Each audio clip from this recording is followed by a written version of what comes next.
The fluorescent lights in the Border Patrol headquarters buzzed like angry wasps as Agent Maria Santos stared at the disciplinary report on her desk.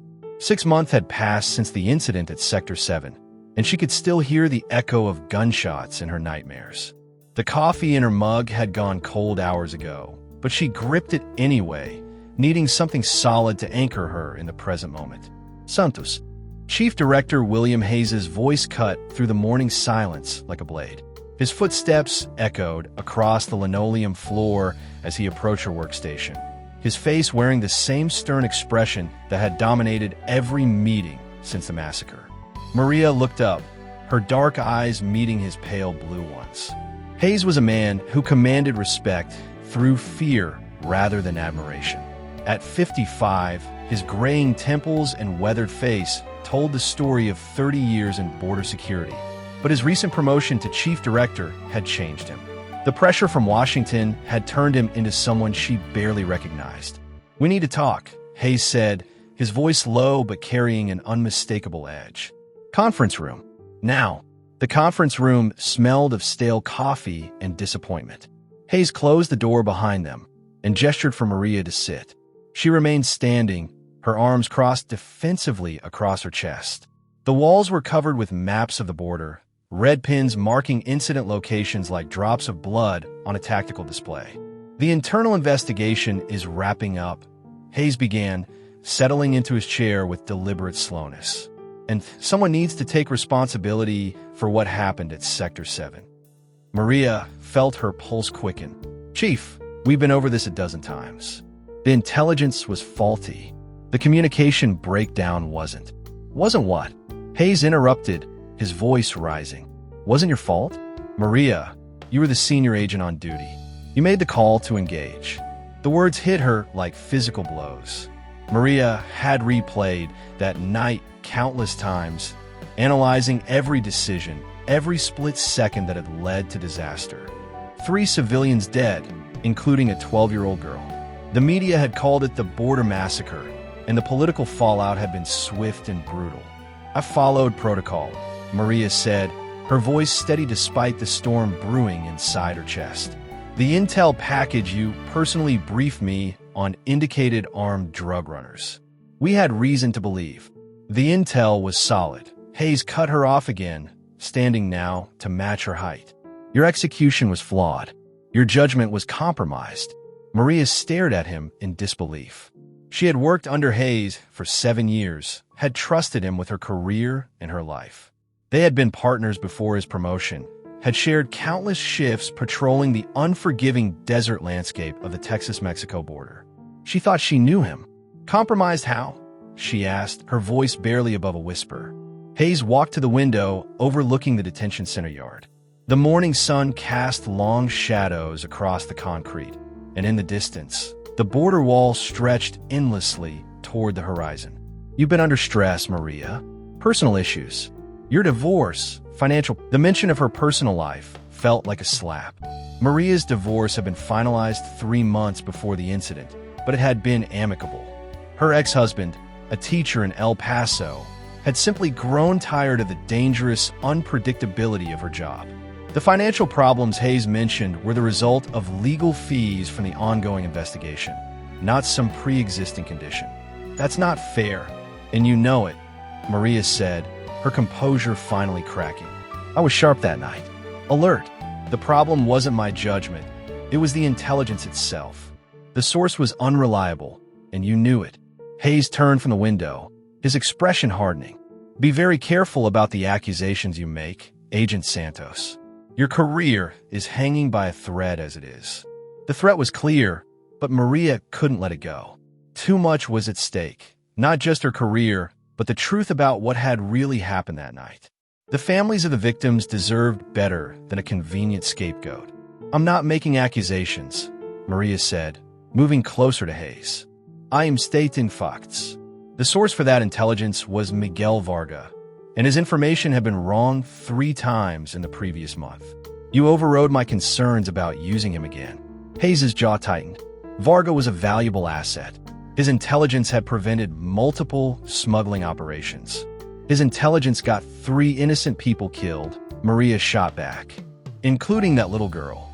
The silence that followed was heavy with unspoken truths. Maria could see something flickering behind Hayes's eyes. Guilt, perhaps, or fear. But when he spoke again, his voice was cold and final. "The review board meets tomorrow morning," he said. "I'll be recommending your termination and potential criminal charges for negligent homicide. Clean out your desk." Maria felt the ground shift beneath her feet. Everything she had worked for, everything she had sacrificed for this job, was being stripped away to protect someone else's career.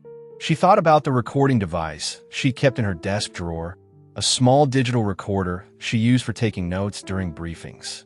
It had been running during their pre-operation meeting the night of the incident. "Chief," she said, her voice regaining strength, "I think you're forgetting something important." Hayes paused at the door, his hand on the handle. "What's that?" "The truth has a way of coming out," Maria said. "Always." As Hayes left the conference room, Maria remained standing by the window, watching the endless stream of people and vehicles moving back and forth across the border. The desert sun was climbing higher, promising another scorching day in a place where the line between right and wrong was supposed to be as clear as the wall that divided two nations. But Maria knew better.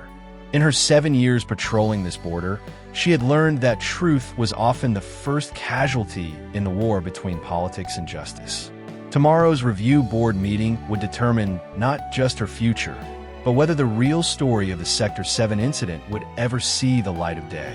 She pulled out her phone and scrolled to a contact she hadn't called in months, Sarah Chun, an investigative journalist with the El Paso Herald who had been covering border issues for over a decade.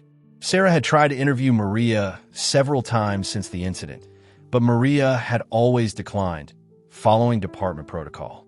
Now, protocol seemed less important than justice. The Desert Rose Diner sat on the outskirts of El Paso like a forgotten relic from another era. Its neon sign flickered intermittently in the pre-dawn darkness, casting pink shadows across the empty parking lot. Maria Santos sat in a corner booth, her hands wrapped around a cup of coffee that had gone cold 20 minutes ago. The vinyl seat beneath her was cracked and patched with electrical tape, but the diner's anonymity made it perfect for what she was about to do. Sarah Chun arrived exactly on time, her journalist's instincts evident in the way she scanned the room before approaching Maria's table. At 38, Sarah had the lean build of someone who spent long hours chasing stories across the harsh landscape of the borderlands. Her black hair was pulled back in a practical ponytail, and her dark eyes held the intelligent intensity that had made her one of the most respected reporters in West Texas. "Maria," Sarah said, sliding into the booth opposite her. "I wasn't sure you'd actually show up." "Neither was I," Maria admitted, her voice hoarse from a sleepless night. Through the diner's large windows, she could see the first hints of sunrise painting the distant mountains in shades of gold and orange. In a few hours, she would face the review board that would likely end her career. Sarah ordered coffee from the elderly waitress and waited until they were alone again before speaking. "You said on the phone that you had something that could change the narrative about Sector 7. What are you talking about?" Maria reached into her jacket pocket and pulled out a small digital recorder, no bigger than a smartphone. She placed it on the table between them, her fingers trembling slightly. "Before every major operation, we have a briefing meeting. I take notes, and sometimes I record them for accuracy. It's not against regulations, just something I started doing after a few miscommunications early in my career." Sarah leaned forward, her reporter's instincts fully engaged. "You recorded the briefing before the Sector 7 operation?" "Every word," Maria said, including Chief Director Hayes's explicit instructions about the intelligence source and the rules of engagement. The weight of what Maria was suggesting settled over the table like a heavy blanket. Sarah had covered enough government scandals to recognize the potential explosive nature of such evidence. "Maria, you know what this means? If that recording contradicts the official narrative, it could bring down Hayes and possibly implicate others higher up the chain."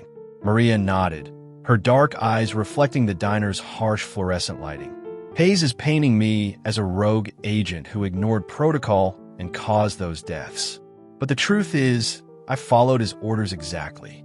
The faulty intelligence, the aggressive rules of engagement, the decision to proceed despite my reservations. It all came from him. Sarah's coffee arrived, and she wrapped her hands around the mug as if seeking warmth in the desert morning chill. Why are you coming forward now? You could have used this recording months ago. I hoped the investigation would uncover the truth without me having to destroy my own career, Maria said. I believed in the system. But yesterday, Hayes made it clear that I'm going to be the fall guy no matter what. 3 innocent people are dead, including a child, and someone needs to be held accountable for the decisions that led to their deaths. Maria pressed play on the recorder, and Hayes's voice filled the small space between them, tinny but clear through the device's small speaker. Agent Santos, the intelligence on this operation comes directly from Miguel Varga. I know you've expressed concerns about his reliability, but this intel has been corroborated through secondary sources. Maria's voice responded, Chief, Varga's last 3 reports turn out to be false alarms. Are we sure we want to base a major operation on his word alone? The decision has been made. Santos. Washington is breathing down our necks about interdiction numbers. We need results. Rules of engagement are weapons free if you encounter any resistance. These are armed drug runners, not refugees. What if the intelligence is wrong again? What if we're looking at civilians?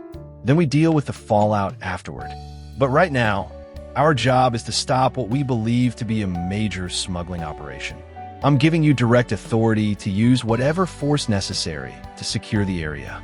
Sarah's pen moved quickly across her notepad as the recording continued, documenting Hayes's explicit authorization of the aggressive tactics that had led to the disaster. When it ended, the silence in the diner felt deafening. Jesus, Maria Sara Vispirit. This completely contradicts Hayes's testimony to the review board. He told them you exceeded your authority and ignored protocols. Maria leaned back against the vinyl seat, feeling a mixture of vindication and dread. There's more. The secondary sources he mentioned, they didn't exist. I found out later that Varga was the only source for that intelligence, and he had been feeding us false information because he was being paid by a rival cartel to waste our resources on empty desert. The implications were staggering.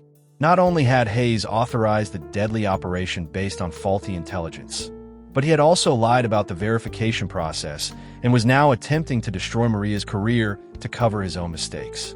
Sarah looked up from her notes, her expression serious. Maria, you understand that once this story runs, there's no going back. Hayes will deny everything, claim the recording is out of context or fabricated. You'll be seen as a disgruntled employee trying to save her own skin. I know, Maria said, but those families deserve the truth. That little girl, Esperanza Morales, she was 12 years old. Her parents brought her across the border because they were fleeing violence in their hometown. They weren't drug runners. They were refugees seeking safety. And my bullets, Maria's voice broke slightly. My bullets ended her life because I trusted Hayes's judgment over my own instincts. Sarah reached across the table and placed her hand over Maria's. You were following orders based on intelligence that was presented to you as verified and reliable. The responsibility lies with the people who knew that intelligence was questionable and proceeded anyway. Through the diner's windows, the sun had fully risen, casting the desert landscape in harsh, unforgiving light. In a few hours, El Paso would wake up to rush hour traffic and the endless flow of commerce and humanity across the border. But for Maria, this morning marked the end of one life and the uncertain beginning of another.